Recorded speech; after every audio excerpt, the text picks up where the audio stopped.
The Stone Zone, entertaining and informative. On the Red Apple Podcast Network.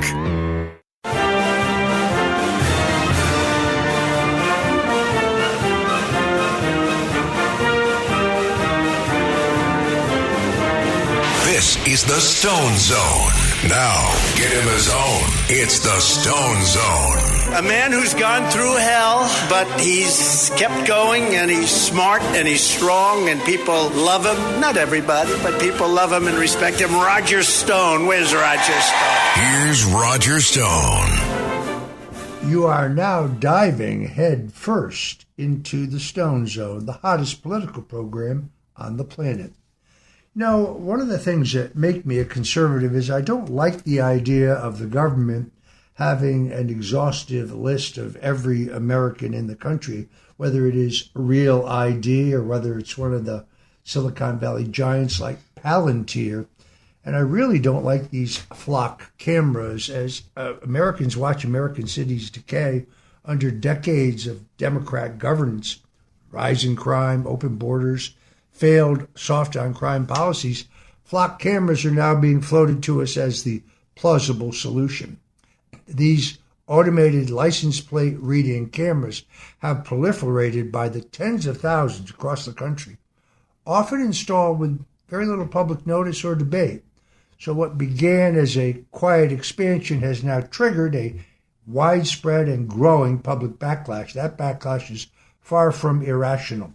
It's actually the natural response of free people who recognize a fundamental threat to their privacy rights when they see one. Reports of vandalism against flock cameras have multiplied in recent months. In Rio Rancho, New Mexico, for example, a man was charged after damaging multiple units and leaving homemade flags as a calling card afterwards. In Houston, Texas, cameras were cut down and spray painted, one with an American flag stuck in it. Dallas police reported a surge of 25 intentional damaged incidents since March. In Grand Junction, Colorado, a man shot 3 cameras with a rifle. Similar attacks have occurred in Oakland, Oregon, Virginia, South Carolina, Georgia, and elsewhere. Poles being sawed through, solar panels destroyed, cameras paint bombed or simply ripped out. Now, these acts are illegal, and in no way do we excuse them or do we advocate them. Destroying property solves nothing and should result in prosecution. However, free people will only be pushed so far. Technology is transforming society at breakneck speed, generating disruption, profound angst among the American people as a result. When unmistakable symbols of a rising surveillance grid appear on every major road that can track your every movement, the pressure will build very quickly. Left unchecked, that pressure risks escalating into something violent or, God forbid, even deadly.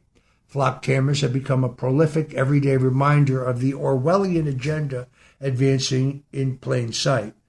We used to call it other. Common sense Americans really must reject the excuses offered by the surveillance state and its corporate stooges. Consider the words of Flock Safety CEO Garrett Langley. He's referred to transparency activists who simply map the locations of these publicly visible cameras as terroristic organizations. He later issued a tepid apology, only after widespread backlash, by the way. Langley has dismissed concerns about how the data is used for immigration enforcement by saying the company has no opinion and authorities will enforce the law no matter what Flock does. He has framed opposition as people merely angry at the federal administration or seeking to normalize lawlessness. These are not the statements of a man who cares one iota about liberties or our founding-era revolutionaries fought for, killed, and died for. This is a technocrat who wants to line his pockets, even if it means destroying the U.S. Constitution and replacing it with a China-like police state. So you see, in actuality, flock cameras are not a force multiplier for traditional law enforcement. They're actually a quiet technological substitute for it. They represent a sneaky end run around the demand to fund and support community police. So instead of putting more police officers on the street, more detectives on cases, and more resources into the necessary human work of policing, The system offers a dystopian surveillance grid that watches vehicle movements at scale. The authority shifts from local beat cops who understand and know their neighborhoods to a network database controlled by some distant bureaucrat and administrator and private vendors. This is not strengthening law enforcement. It's actually defunding it by other means, replacing judgment, presence, and accountability with automated observation. Yes, we need more resources flowing into actual police work, not less. Flock cameras pull resources in the opposite direction. Orwellian tyranny is being substituted for the local officer who walks a beat, builds relationships, and deters crimes through their presence and their knowledge. That substitution, to me, is terrifying, and it makes us less safe in the long run. A government without restraints is more dangerous than any street criminal. The Founding Fathers understood this with absolute clarity. They designed a system of limited powers and enumerated rights precisely because they had seen what unchecked authority does. They did not trust benevolent intentions. They trusted structure, accountability, and the people's retained rights. Yes, a dense network of cameras can help solve some crimes after the fact by placing a particular vehicle at a particular location. That is really not in dispute here. But the cost is catastrophic. There is no longer any meaningful presumption of privacy on the roads of America. Because these cameras are everywhere, the expectations become that every movement will be logged. This is the functional end of the Fourth Amendment's protection against unreasonable searches. Continuous tracking of the public's movement changes human behavior. People self-censor, they alter routes, they avoid certain destinations, and they live under the knowledge that their patterns are being recorded and can be queried. We become lab rats in an experiment run by technocrat elites who insist it's all for our own good. This is un-American and it's abominable. Consider what these systems would enable during the next COVID-style emergency. With the flick of a switch, vehicle tracking could enforce quarantine zones, could monitor non-essential travel, and identify those who failed to comply with whatever mandate the moment demanded. Personal liberty would immediately become a lost vestige of the past. The same infrastructure lends itself to other nightmare scenarios that should alarm every American. Imagine systematic tracking of citizens traveling to gun stores, ranges, or Second Amendment events, feeding databases that later justify red flag actions or other selective enforcement.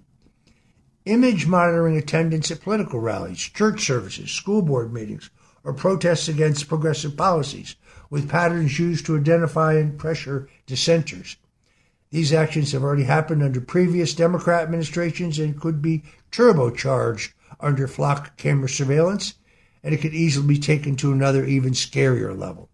Imagine the network integrated with digital identification or future central bank digital currency so that movement itself becomes a conditional privilege. Imagine climate or equity lockdowns that restrict travel by vehicle type, destination, or political reliability. Each of these is a natural extension of a system that already maps the daily movements of millions without individualized suspicion. It's the next step on the road to the inescapable reality of Big Brother. We cannot build a panoptic simply because we're frightened. The panoption, conceived by Jeremy Bentham, is a prison design in which inmates never know whether they're being watched or what, therefore, police themselves, was later diagnosed by historian Michael Foucault as the model of modern disciplinary societies. It's a hellish nature lies in the permanent possibility of observation at all times. Freedom does not survive under the knowledge that every trip is potentially logged, queried, or retained for later use by whatever authority happens to hold the keys. Fear of crime is real and it's legitimate. Capitulation to total surveillance is not the answer. Give the police the tools, I say, staffing, training, political backing they need to be effective against actual criminals. Crack down hard on violent offenders, repeat predators, illegal aliens, and the chaos that has been tolerated for way too long.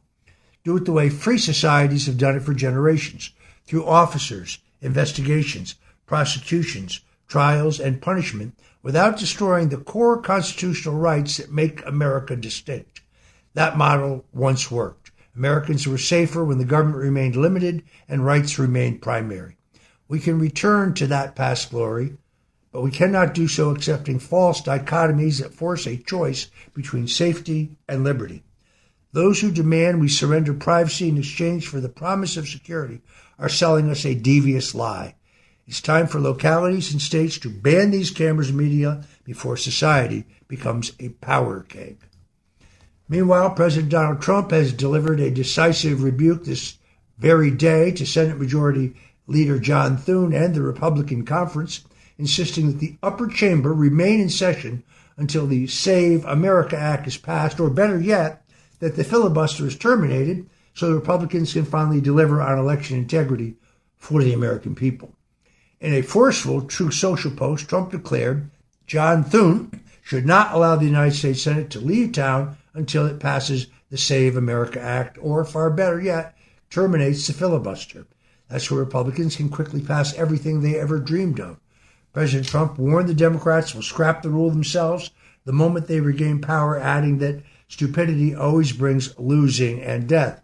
For those who don't understand the filibuster, it is a Senate rule, a custom, a tradition under which any measure requires 60 votes before it can move to the Senate floor for a vote.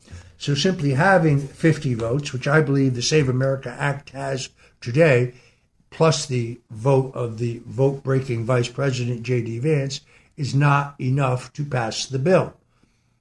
We need to do away with the filibuster because the Democrats, as the president says, surely will when they come, and if they come, back to power. President Trump is demanding no excuses, no retreat, and pure America first resolve from all Republican senators. After urging grassroots supporters last week to pressure Thune and call Friday for a $95 billion party line spending blueprint that includes critical election funding before the election August 6th recess, the president is refusing to let Washington's status quo machinery grind progress to a halt. Senators Mike Lee of Utah and Rick Scott of Florida have shown backbone by backing a stay-in-town approach. Yet the broader Senate Republican Conference, full of rhinos more attracted to institutional comfort than results, lacks the votes and the will. There is no appetite to end the filibuster. Instead of fighting, leadership appears content to pack up and leave town while elections remain unsecured heading into this crucial midterm cycle. President Trump's pressure campaign is the leadership the country needs. Election integrity cannot wait. The Save America Act represents a major step to secure ballots nationwide and restore trust in our elections. It's really quite simple, and it's not at all offensive. All they're saying is that one should be required to be a U.S. citizen and to have photographic proof of it in order to vote. Some polls show that as many as 87% of Americans support this simple idea. By confronting the Senate's lethargy and weakness head-on, the president is doing what weak-kneed Republicans will not, putting the nation first and refusing to accept another cycle of empty promises and procedural surrender from the rhinos. We have been talking about fixing the election machinery in this country since 2020, but we have done nothing about it. Now, the weak-kneed, lily-livered, white wine-swilling country club Republicans are hot to get out of town for vacation before enacting the simple Save America Act. President Trump is right. Now is the time. Call your U.S. Senator or Congressman now and tell them no leaving for vacation till they pass the Save America Act. I'm Roger Stone. You're listening to the Stone Zone right here on the Red Apple Audio Networks, and I'm ginned up for more. We'll be right back. The Stone Zone, entertaining and informative. On the Red Apple Podcast Network. This is the Stone Zone. Now, get in the zone. It's the Stone Zone. A man who's gone through hell, but he's kept going, and he's smart, and he's strong, and people love him. Not everybody, but people love him and respect him. Roger Stone. Where's Roger Stone? Here's Roger Stone. Welcome back into the Stone Zone. It looks to me like left-wing activists are trying to find the new George Floyd right there in Madison, Wisconsin. Hundreds of anti-police activists marched through Madison, Wisconsin, after officials fatally shot 38-year-old Corey Ruiz during a confrontation under state investigation. But the facts emerging from police and video accounts complicate the activist's execution narrative. Police Chief John Patterson said officers were responding to reports of property crime and bicycle theft when Ruiz was taken to the ground and pulled a knife. Police deployed a taser, but it failed to stop him. Authorities said that Ruiz wounded one officer with a knife and injured another before an officer fired 3 shots. Video reviewed by ABC News reportedly showed a knife in Ruiz's right hand, and footage showed officers recovering a knife afterwards.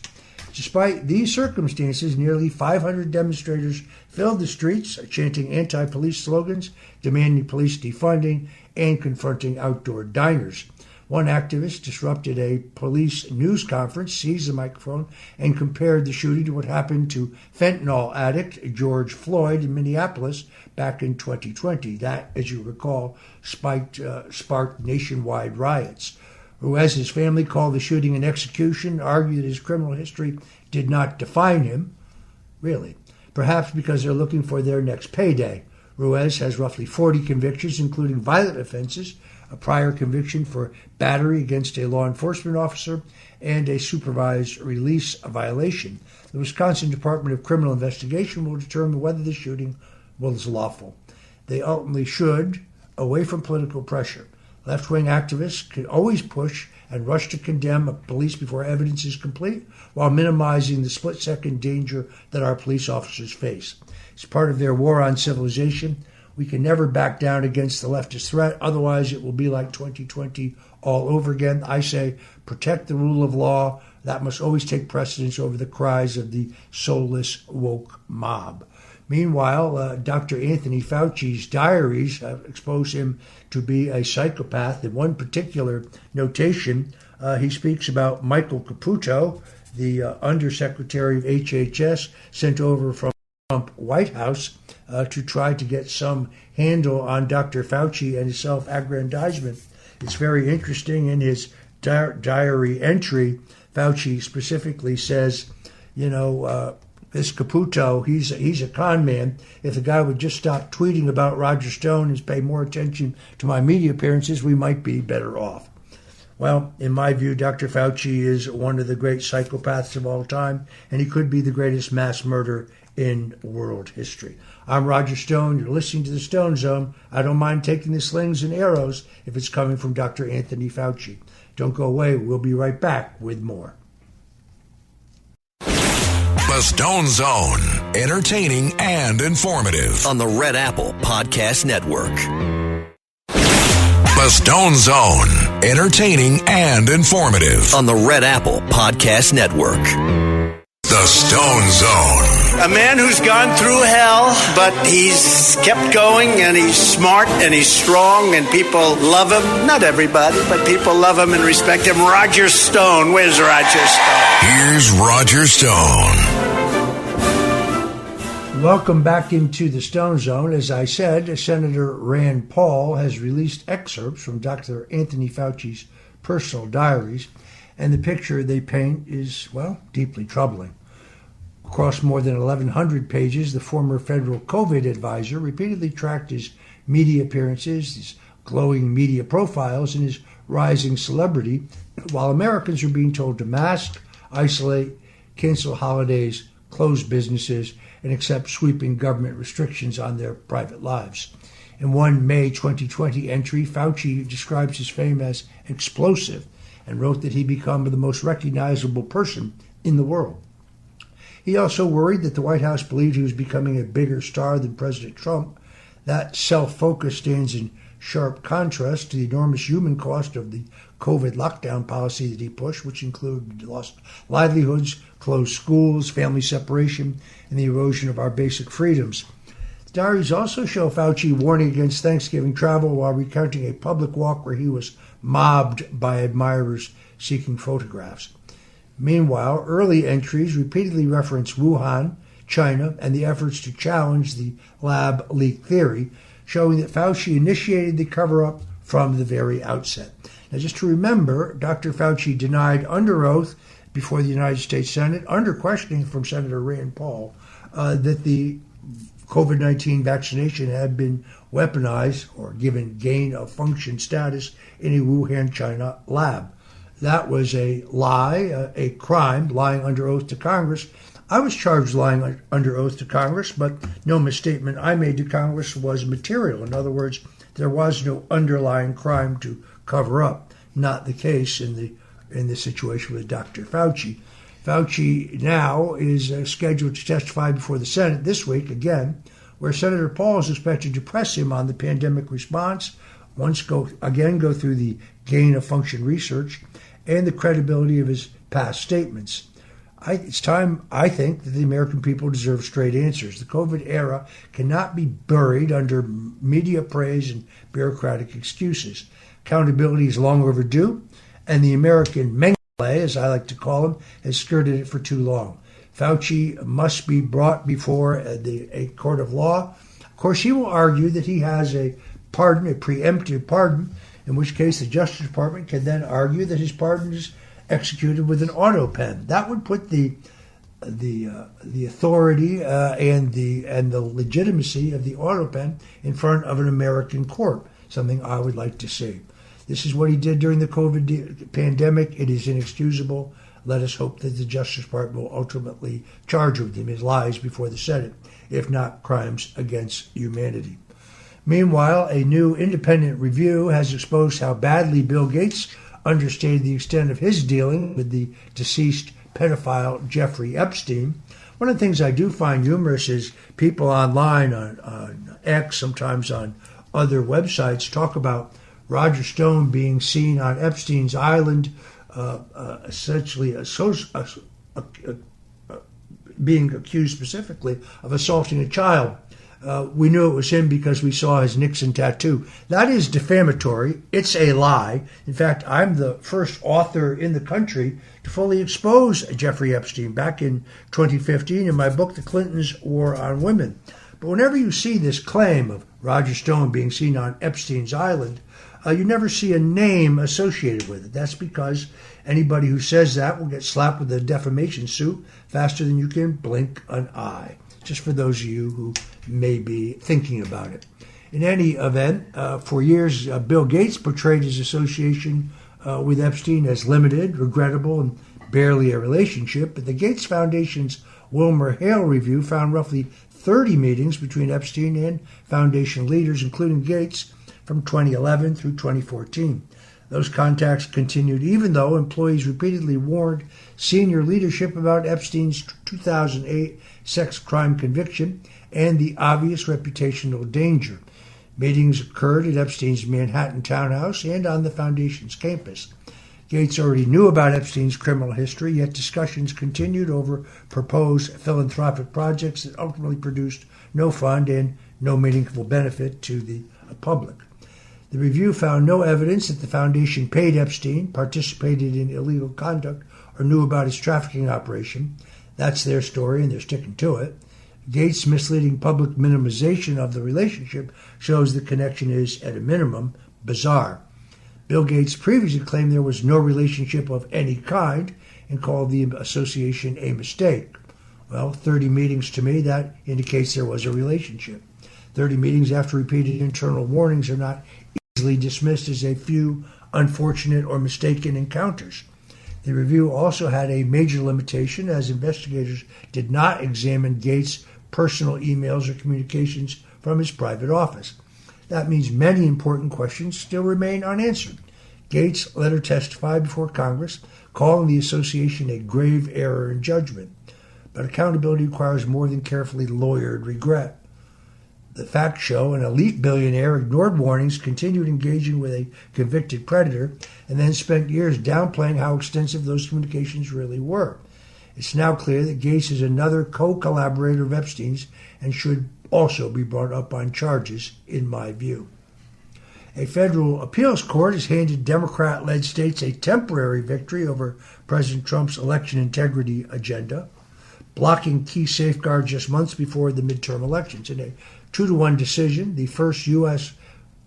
Circuit Court of Appeals refused to pause a lower court injunction preventing the administration from enforcing major portions of President Trump's executive order in 23 states and the District of Columbia through November 3rd. The order directs federal agencies to help states verify citizenship, tighten standards for mail-in ballots, and investigate officials who send federal ballots to ineligible recipients. These are common-sense protections designed to restore public confidence in elections that are too often operate with weak safeguards, inconsistent rules, and little accountability. Democrat officials, of course, claim the president is intruding on state authority. But the practical result of their lawsuit is clear. Basic election security measures remain frozen while the clock runs down toward Election Day. The Justice Department is now expected to seek emergency relief from the U.S. Supreme Court. That makes the stakes here unmistakable. The justices must do the right thing. They must recognize that election integrity is not partisan, that citizens' requirements to vote are not extreme, and secure mail ballot procedures are not voter suppression. The requirement that one have a photo ID is not in any way racist. You need a photo ID in order to order to buy a pack of beer, a 6-pack of beer, order a pack of cigarettes, get on an airplane. Why not a photo ID to vote? Just common sense. Americans deserve elections they can trust, and our president, has a duty to protect federal interests when states fail to act. Delay now threatens public confidence and election legitimacy nationwide. The Supreme Court should move quickly, cut through the procedural gamesmanship, and rule for the Trump administration before another election is conducted under rules that invite abuse from organized Democrat fraudsters. Meanwhile, Israeli Prime Minister Benjamin Netanyahu plans to travel to New York City this September for the United Nations General Assembly, despite months of political controversy about whether local officials can or should seek his arrest under an international criminal court warrant. This is outrageous. First of all, the United States of America does not recognize the International Criminal Court in The Hague. We are not governed by some bureaucrat judges in another country. The trip comes after New York City Mayor Zoran Mamdani acknowledged the city lacks the legal authority to arrest a visiting foreign head of state, reversing his earlier campaign promises that he would be the man who arrested Netanyahu if he came to New York City. Netanyahu's decision to proceed with the visit is a demonstration of resolve in the face of political pressure and international criticism. The Israeli leader has dismissed the allegations against him and made clear that he intends to appear at the annual gathering of world leaders despite these calls for his arrest. The planned visit also comes amid heightened concern about growing anti-Semitism in New York City and across the United States. Jewish organizations, law enforcement officials, and public leaders have reported increased anti-Semitic incidents in recent months and years, with recent events in New York having intensified debate over the safety of Jewish communities and the impact of heated rhetoric surrounding Israel. Mayor Mamdani himself fanned the flames of anti-Semitic hatred to win over the growing radical left base of Democrats to become elected mayor, but then he capitulated when it came time to live up to his rhetoric. Netanyahu's visit represents more than a diplomatic appearance. This is an act of political courage and a refusal to be intimidated by critics, underscoring Israel's determination to engage with the international community while standing firm against efforts to isolate the Jewish state. Against the backdrop of rising anti-Semitism nationwide, Netanyahu's willingness to appear sends a message that Jewish leaders and the State of Israel will not be deterred by threats, intimidation, or political pressure. In other words, the terrorists and their sympathizers will not win, and the atrocities of the past will not reoccur on our shores. Never again. Meanwhile, a Minnesota jury has convicted Shiloh Hendricks of disorderly conduct after a viral playground confrontation in which she used an abhorrent and disgusting racial slur. Now, her words were ugly and indefensible and beneath standards of decency, and most certainly will not be repeated on this radio program. But offensive speech does not automatically lose First Amendment protection. Hendricks' attorney asked the court to instruct jurors that speech alone can be punished only if it meets the narrow constitutional definition of fighting words. That means personally abusive language inherently likely to trigger an immediate violent response. Judge Krista Daly rejected that proposed language as the deck was being stacked against Hendricks in her trial.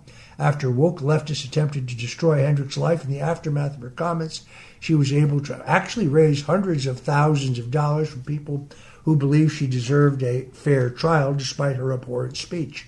Judge Daley orchestrated a kangaroo court proceeding against Hendricks to ensure that that did not happen. Judge Daley's 11-page instructions never mentioned the First Amendment, yet directed jurors to examine their implicit bias and consider whether the slur could provoke violence. That is, essentially instruct the jurors to disregard the rule of law and institute the rule of woke. Courts are supposed to apply constitutional standards, not ideological social theories. It's the principle here that is important, as abhorrent as some of the words may have been. The man filming Hendricks repeatedly urged her to say the offensive word. He remained calm. She did not respond violently. Hendricks also alleged that he followed her from the playground towards her car.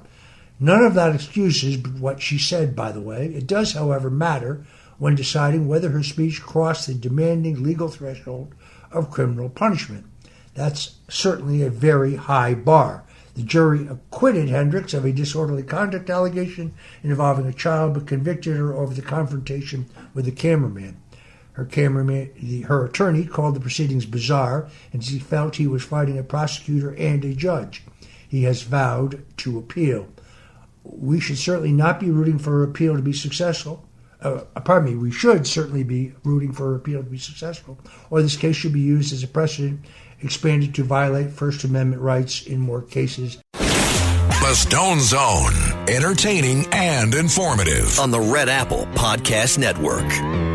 Welcome back into the Stone Zone. A federal judge has delivered a major victory for American citizens and Illinois taxpayers, striking down state laws that gave illegal immigrants access to in-state tuition and taxpayer-funded financial aid. The ruling came after the federal government sued Illinois, and Governor J.B. Pritzker argued the state was unlawfully giving benefits to people in the country illegally, while denying those same advantages to many American citizens from other states. The court rejected Illinois' attempt to dismiss the case and declared several policies unconstitutional and invalid, including in-state tuition rules, the RISE Act, and the Illinois DREAM Act. The RISE Act, signed by J.B. Pritzker himself in 2019, allowed certain illegal immigrants to qualify financial assistance if they attended Illinois schools and promised to seek legal status when eligible in the future. But Judge David Dugan made the principle clear. American citizens cannot be treated worse than illegal immigrants. U.S. Attorney Steve Weinhoft said that Illinois had attempted to reward illegal immigration at taxpayers' expense and place foreign nationals ahead of Americans. This ruling, he said, simply enforces the federal law that passed by the Congress. Republican Congressman Mary Miller, a good friend of mine, raised the decision as a victory for students and families who watched Illinois leaders prioritize illegal immigrants over citizens. So the message here is straightforward. As public benefits funded by American taxpayers should serve American citizens first. States do not have the right to undermine federal immigration law or create special advantages for those who entered or remain in the country illegally. Blue states are not permitted to subvert the rule of law in favor of illegal aliens. This ruling restores fairness, respect for the U.S. Constitution, and puts taxpayers and American students back where they belong, prioritized first. Meanwhile, Cracker Barrel's leadership shakeup is another textbook example of go woke, go broke. After a costly rebranding effort alienated local customers and failed to reverse the restaurant chain's financial struggles. CEO Julie Masino will step down effective August 10th and be replaced by veteran restaurant executive David Deno. Her departure follows months of declining sales, weaker profits, and continued efforts to repair the damage from a widely criticized modernization campaign. Under Masino, Cracker Barrel launched their $700 million overhaul intended to refresh its restaurants, menus, and public image. This was perhaps the worst rebranding in commercial American history, even making Bud Light's transgender partnership pale by comparison, and immediately made headline news due to its complete and utter tone deafness. The company actually removed the old-timer figure from its logo, decluttering dining rooms, and altered the traditional country store atmosphere that had defined this brand for generations. Customers responded with a swift backlash, accusing the company of abandoning its identity in pursuit of a more fashionable corporate image.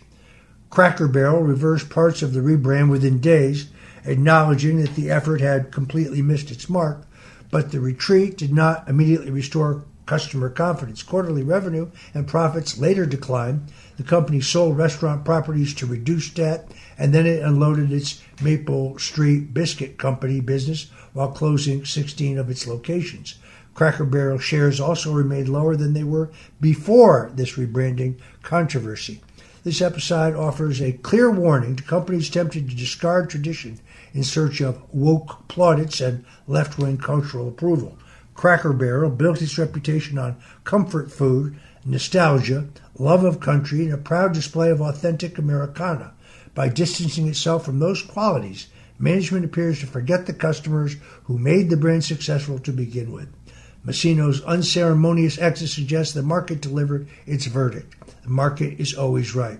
Thanks for joining us today in the Stone Zone. Thanks for listening to The Stone Zone with Roger Stone. You can hear The Stone Zone with Roger Stone weeknights at 8 on 77 WABC. If you like the podcast, share it with your friends and listen anytime at WABCRadio.com and download the WABC Radio app. Hit that subscribe button on all major podcast platforms. Plus, follow WABC on social on Instagram, TikTok, Facebook, and X. See you next time for a new episode, so you never have to wonder. What the heck is going on here?